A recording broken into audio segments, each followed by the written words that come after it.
આજે આપણે ભણવાના છે આમનોંધ. ખૂબ જ અગત્યની વસ્તુ, કારણ કે દાખલો આપણને જ્યારે આપવામાં આવશે ત્યારે આમનોંધ લખવાનું એની અંદર કહેશે, અને જો તમને આમનોંધ લખતા નહીં આવડે તો એટલા માર્ક નહીં મળે. એટલે આ આમનોંધને બરાબર છેક સુધી જોવાની કોશિશ કરજો. બરાબર. અહીંયા કીધું છે ભાડા ખરીદીથી ખરીદનારના ચોપડે આમનોંધ.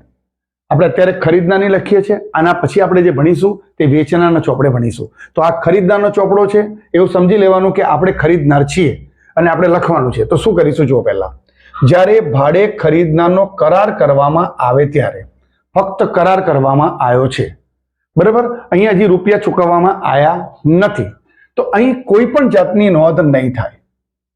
બરાબર. કારણ કે વસ્તુનો ફક્ત કબજો મળે છે, માલિકી મળતી નથી.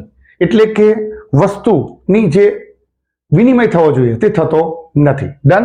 એટલે અહીંયા કોઈ આમનોંધ નહીં થાય. ખરીદનારના નહીં થાય, પણ જે વેચનાર છે તેમાં થશે. એટલે હું ફરી સમજાવું તો ધ્યાનથી જોઈ લેજો.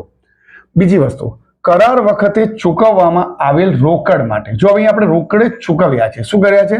રોકડા ચૂકવ્યા. અથવા બેંકમાં ચૂકવીશું કાં તો રોકડા ચૂકવીશું.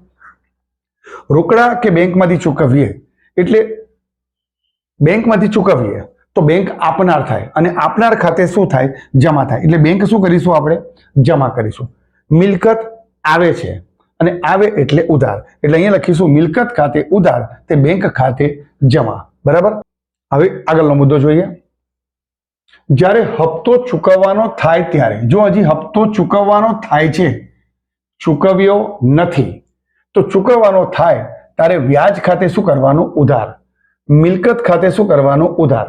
એટલે મિલકત ખાતે ઉધાર, વ્યાજ ખાતે ઉધાર, તે વેચનાર ખાતે શું કરવાનું? જમા કરવાનું. બરાબર. અહીંયા ચૂકવવાનો થાય ત્યારે, પરંતુ હવે લખ્યું છે હપ્તો ચૂકવવામાં આવે ત્યારે. હવે પૈસા આપણે ચૂકવ્યા, પૈસા ચૂકવીએ એટલે જે વેચનાર છે તેને પૈસા મળશે, લાભ લેનાર કહેવાશે. એટલે વેચનાર ખાતે શું કરવાનું? ઉધાર. અને બેંકમાંથી રૂપિયા જાય છે અને બેંક આપનાર છે, અને આપનાર ખાતે શું થશે? જમા થશે. બીજી રીતે કહીએ કે રૂપિયા જાય તો જમા. બરાબર. તો આ જોઈ લેજો.